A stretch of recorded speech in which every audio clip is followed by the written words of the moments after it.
Now it's my pleasure to introduce our second speaker for this evening, Jared Casey.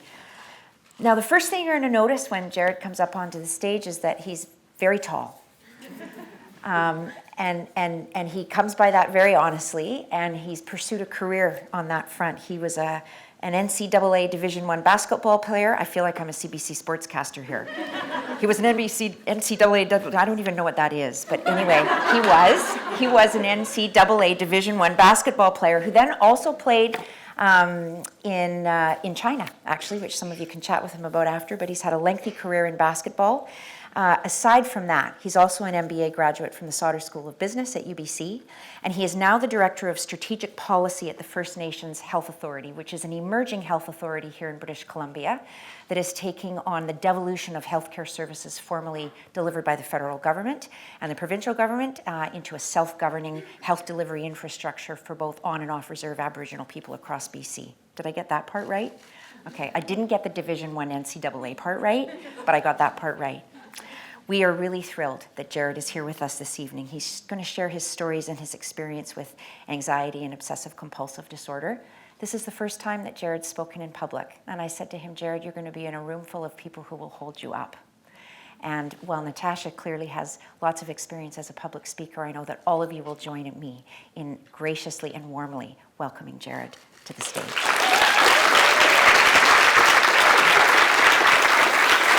Thanks, Barbara. Hello, everyone. I am Jared. I don't have a Twitter, but you can hit me up on MySpace after this. I am from the Skidegate Nation up in Haida Gwaii. However, I grew up here in Vancouver. And I got to start by saying that I'm really grateful and thankful to have this opportunity to speak with you all about my experience of living with anxiety and obsessive compulsive disorder. And my main hope here today is to give at least a few more people the strength to be able to speak about the struggles that they might be going through on a daily basis. Now, I'm going to shoot off a few messages throughout my speech here, but if there's one message I could let everyone take home with them, it's that talking to someone about what you're going through will always help, and that everyone deserves someone to talk to.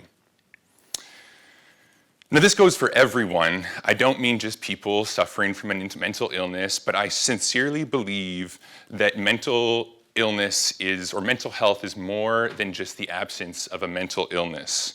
I believe that everyone needs to take care of their mental health the same way we eat healthy, run, get rest to take care of our physical health.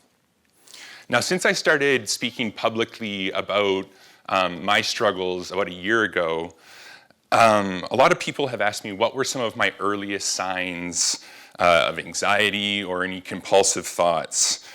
And when I look back now after going through everything I have, I can recognize at a very early age that I did have some tendencies where I might have been anxious about something bad that might happen to people close to me. Just a real fear of anything bad happening in the future. However, when I think about how I self-identify with what I've gone through, it actually goes back to the start of my athletic career. So obviously, as Barbara said, I have played a fair amount of basketball in my life. I feel like I have to start with a disclosure here, and that's that I do really sincerely believe that athletics can add so much value to anyone's life. Athletics taught me how to be determined. It taught me a good work ethic. It taught me the value of teamwork, and the best part was that people could have fun while learning these valuable life skills. And so if I look at my background, I was very, very grateful. I had a great high school career. After that, I was very fortunate to receive an athletic scholarship to go play basketball at the University of San Francisco. I ended up playing 2 years there, a year at Seattle University, a year at University of British Columbia, and then a brief stint overseas. The thing, though, is if I look back to what I've dealt with or where it's manifested or where it represents itself, I can really look back to a very early time in my basketball career where I was interacting with my coaches and my teammates. And I remember my coaches giving me a couple very simple lessons that really would manifest itself as some of the destructive thinking that I would take with me throughout the rest of my life till today. The first one of those was that you can never be satisfied with good enough, or you can always be better. And to a lot of people, this might sound very motivational, and in a way, it is. I always say it's a double-edged sword, because it did have me working harder than ever. It had me being the first one in the gym, the last one to leave the gym.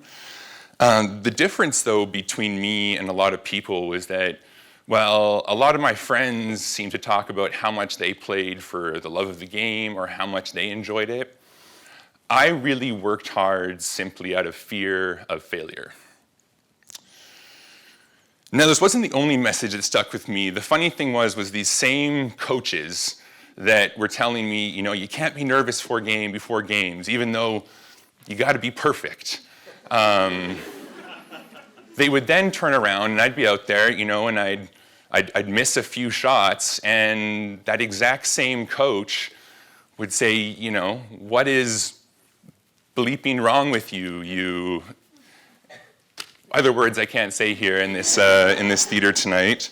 And so when I look back, what that left me with was a mindset where I was either constantly worried about a mistake that I might make in the future, or feeling guilty beyond belief about a mistake or even just a perceived mistake that I had made in the past. Now, as bad as this was to play with, what I find even worse was how long I spent and how much energy I wasted feeling embarrassed and afraid and hiding the fact about what I was going through from a lot of my friends who were also my teammates, my coaches, teachers, other friends. And I remember back when I was at the University of San Francisco, I was just going to transfer because I was having a lot of anxiety at that point and I couldn't really go on that season. And when I gave my old coach a call, I asked him, is there what are my options? Where can I go play? And what he said to me will stick with me for a long time. He said, you have a few options, but the word is out, and that's that, Jared comes with baggage. That was the general belief. And it actually, if I jump forward in my career to a later point, was probably the low point I had when it came to dealing with social stigma. I finished practice one day, I went home, and my wrist was sore. I ended up taking a few days off practice, and to no surprise, I was much more relaxed those few days. So then what happened was I continued that. I went back to the doctor. I said, my wrist is still sore, even though my wrist had started to improve. And what I found was that I had been double jointed in my wrist for a lot of my life. But when I showed people that, it really freaked them out. It looked like something bad had really happened to me. And I used this to talk to my doctor and say, I think that I need to do more for this. It's really hurting me. And I actually ended up going through a diagnostic and slightly altering surgery on my wrist. And my wrist will never be the same. I can still do whatever I want with it, but it will never feel the same. And I just think about how ridiculous it is that, I was willing to fake a physical injury just because I was so afraid to admit that I dealt with anything mentally. But the problem was whenever I did reach out to anyone, especially in the athletic community, and I said, I'm really struggling mentally, either I'm feeling a lot of pressure before games, they would say, that's just, you're mentally weak, you got to get stronger, or, that's a lack of determination, you really got to work on that, the weak will never win out. And so that's why today I am a firm believer that we should not treat someone with a mental illness any different than we treat someone who suffers from a physical illness. And so as I went on, I saw a lot of my symptoms start to bleed into the rest of my life, into my schoolwork. I'd be very nervous over, or I'd feel very guilty over a few points I missed on a test. And one area it really started to bleed into was into my relationships. There was actually, when it got to its worst point, what happened was I was dating a girl at Seattle University. I went out one night, I had a few drinks, and I made a mistake. I woke up the next morning and I felt guilty beyond belief. In those next 2 or 3 weeks, I lost about 20 pounds. I quit basketball. I left the school for 4 months. And to be honest, I didn't believe that I deserved to be alive. And after going through that for a while, not only did I not feel like I deserved to be alive, but even more so, I was even just as hopeless because I thought things weren't ever going to change. I say this luckily, as in it's kind of, I guess, humorous to me now, only that I'm very lucky that I was too afraid of the idea of ever actually taking one's own life. And so, at this point, though, both myself and people around me saw that I really needed to get help. I was very fortunate that I had my parents to talk to. As I look back now, I think that, I might be dead today if I didn't have my parents to talk to. But I was even more fortunate. I got to see a psychiatrist and a psychologist. I did go on anti-anxiety medication at that point, but where I made a lot of progress was with my psychologist. He worked with me with cognitive behavioral therapy, where I was able to identify and challenge a lot of the irrational thoughts that I had.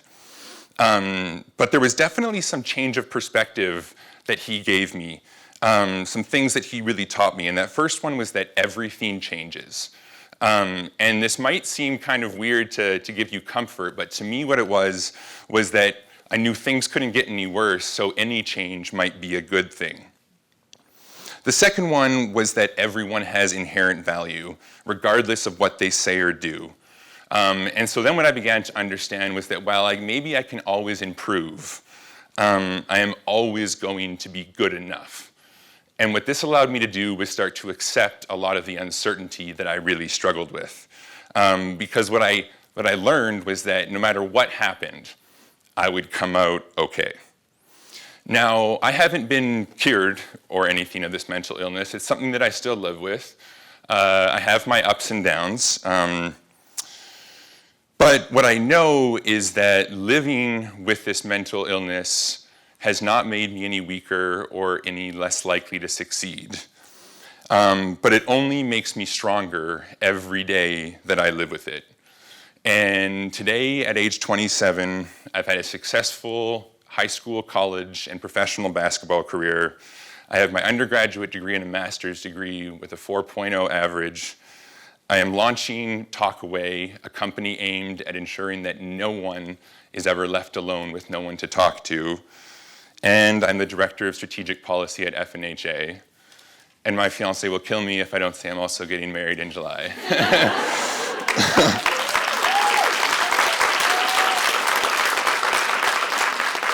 But last thing here, again, I just have to say that I was only able to make it here because I had people around me that were willing to listen and made sure that I knew that my mental health was nothing that I should be ashamed of. Thank you.